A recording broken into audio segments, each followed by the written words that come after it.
Hi friends, welcome to Ragas Kitchen. நீங்க நம்ம channel subscribe பண்ணலனா கீழ இருக்க சப்ஸ்கிரைப் பட்டன் பிரஸ் பண்ணிக்கோங்க. அப்படியே பக்கத்துல இருக்க பெல் பட்டனையும் பிரஸ் பண்ணிக்கோங்க. அப்பதான் நான் அப்லோட் பண்ற வீடியோஸ் நீங்க மிஸ் பண்ணாம பார்க்க முடியும். फ्रेंड्स, இன்னைக்கு வீடியோல சுவையான இட்லி மாவு போண்டா எப்படி பண்றதா फ्रेंड्स பார்க்க போறோம். அது செய்யிறதுக்கு நான் இன்னைக்கு ஒரு 6 கரண்டி அளவுக்கு இட்லி மாவு எடுத்து வச்சிருக்கேங்க. இந்த 6 கரண்டி இட்லி மாவுக்கு வந்து ஒரு கிட்டத்தட்ட ஒரு 20 போண்டா கிட்ட வருங்க. இது கூட நான் இன்னைக்கு ஒரு 2 டேபிள் ஸ்பூன் அளவுக்கு கடலை மாவு சேர்த்திக்க போறேன். கடலை மாவு சேர்க்கறனால நல்லா சாஃப்ட்டா கிடைக்குங்க. கூடவே 2 டேபிள் ஸ்பூன் அளவுக்கு வெள்ளை ரவை சேர்த்திக்கலாங்க. நம்ம உப்புமாக்கு சேர்க்குறோம் இல்லைங்களா, அந்த ரவை வந்து 2 டேபிள் ஸ்பூன் அளவுக்கு சேர்த்திக்கலாம். ரவை சேர்க்கறனால நல்லா கிறிஸ்பியாக கிடைக்கும்.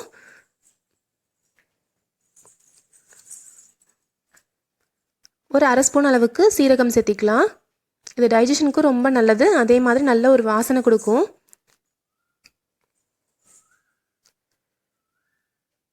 இப்போ நறுக்கி வச்சிருக்க 2 பெரிய வெங்காயத்தை நான் அதில் சேர்த்திக்கிறேங்க. நறுக்கி வச்சிருக்க கருவேப்பிலை கொஞ்சமாக சேர்த்திக்கலாம். நறுக்கி வச்சிருக்க கொத்தமல்லி கொஞ்சமாக சேர்த்திக்கலாங்க. கொத்தமல்லி கொஞ்சம் அதிகமாக சேர்த்திக்கலாம். நல்ல ஒரு வாசனையும் டேஸ்ட்டும் கொஞ்சம் நல்லாயிருக்கும். இப்போ காரத்துக்கு தேவையான அளவுக்கு நான் மிளகாய்த்தூள் சேர்த்திக்கிறேன். நான் இன்றைக்கி பச்சை மிளகாய் சேர்க்கலைங்க, மிளகாய்த்தூள் மட்டும்தான் நான் சேர்த்துருக்கேன். இப்போது வெங்காயத்துக்கு தேவையான அளவுக்கு நம்ம உப்பு சேர்த்திக்கலாம். இட்லி மாவில் ஏற்கனவே உப்பு இருக்குது, அதனால அதுக்கு தகுந்த மாதிரி உப்பு சேர்த்திக்கோங்க. ஒரு சிட்டிகை அளவுக்கு பெருங்காயத்தூள் சேர்த்திக்கலாம். இது எல்லாத்தையும் சேர்த்து நல்லா வந்து கலந்து விட்டுக்கோங்க. நம்ம ரவை சேர்த்திருக்கனால கொஞ்ச நேரத்துலேயே வந்து நல்லா ஊறிடுச்சு அப்படின்னா நல்லா கொஞ்சம் கெட்டியாயிருங்க. அதனால இது நல்லா கலந்து விட்டுட்டு ஒரு 5 நிமிஷம் கழித்து நம்ம போண்டா போட்டோம் அப்படின்னா கரெக்டாக இருக்கும்.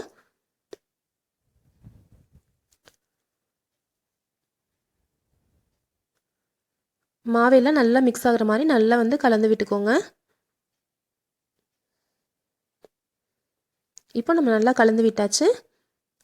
பாருங்கள், இந்த கன்சிஸ்டன்சியில் இருக்குது. இப்போது இது இன்னும் ஒரு 5 நிமிஷத்தில் நல்லா கொஞ்சம் கெட்டியாயிரும்.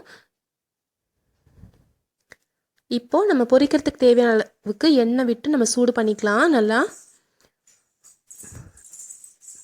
நான் சூடு பண்ண எண்ணெய் வந்து 1 ஸ்பூன் அளவுக்கு இது கூட சேர்த்திக்கிறேங்க. இது மாதிரி சேர்க்கறனால போண்டா வந்து ரொம்ப எண்ணெய் இழுக்காமல் இருக்கும்.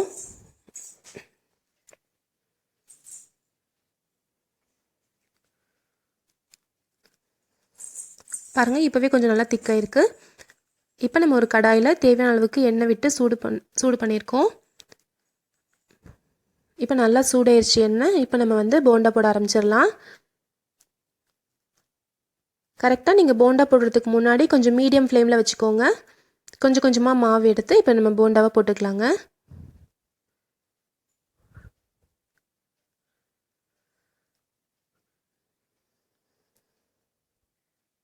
நம்ம மீடியம் ஃப்ளேமில் வச்சு பொரிச்சோம் அப்படின்னா வெளியில் மட்டும் கலர் மாறாமல் உள்ளேயும் நல்லா வெந்திருக்குங்க.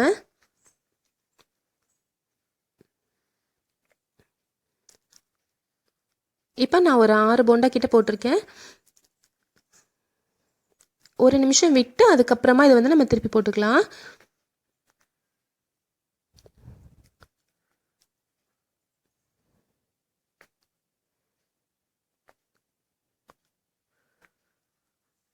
டக்குன்னு ஏதாவது நம்மளுக்கு ஒரு ஸ்நாக்ஸ் செய்யணும், ஏதாவது செய்யணுன்றப்ப இது மாதிரி நம்ம செய்கிறப்ப ரொம்ப ரொம்ப டேஸ்ட்டாக இருக்குங்க. இது எல்லா பக்கமே நல்லா கோல்டன் ப்ரௌன் கலர் வந்ததுக்கப்புறம் நம்ம எடுத்துக்கலாம். இப்போ எல்லாமே நம்ம திருப்பி விட்டுருக்கோம் லைட்டாக. பாருங்கள், எல்லா பக்கமே நல்லா வந்து ப்ரௌன் கலரில் வந்துருச்சு, கோல்டன் ப்ரௌன் கலரில் நல்லா வெந்துருச்சு. இப்போ நம்ம இதை எடுத்துடலாம். நல்லா வெளியில் கிறிஸ்பியாக மொறு மொறுன்னு உலர சாஃப்டாக இருக்க இட்லி மாவு போண்டா ரெடி ஆயிடுச்சு ஃப்ரெண்ட்ஸ். கண்டிப்பாக ட்ரை பண்ணி பாருங்கள். இதை வந்து தேங்காய் சட்னி இல்லை கார சட்னி கூட சர்வ் பண்ணால் ரொம்ப டேஸ்ட்டாக இருக்குங்க. தனியாக சாப்பிட்டாலே ரொம்ப ரொம்ப டேஸ்ட்டாக இருக்கும். இந்த ரெசிபி கண்டிப்பாக உங்களுக்கு பிடிச்சிருக்கும்னு நினைக்கிறேன் ஃப்ரெண்ட்ஸ். பிடிச்சிருந்துச்சுன்னா நம்ம சேனல் ராகாஸ் கிச்சனில் ஒரு லைக் கொடுங்க. ஃப்ரெண்ட்ஸ் கூட ஷேர் பண்ணிக்கோங்க. சப்ஸ்கிரைப் பண்ணி வச்சுக்கோங்க. தேங்க்யூ.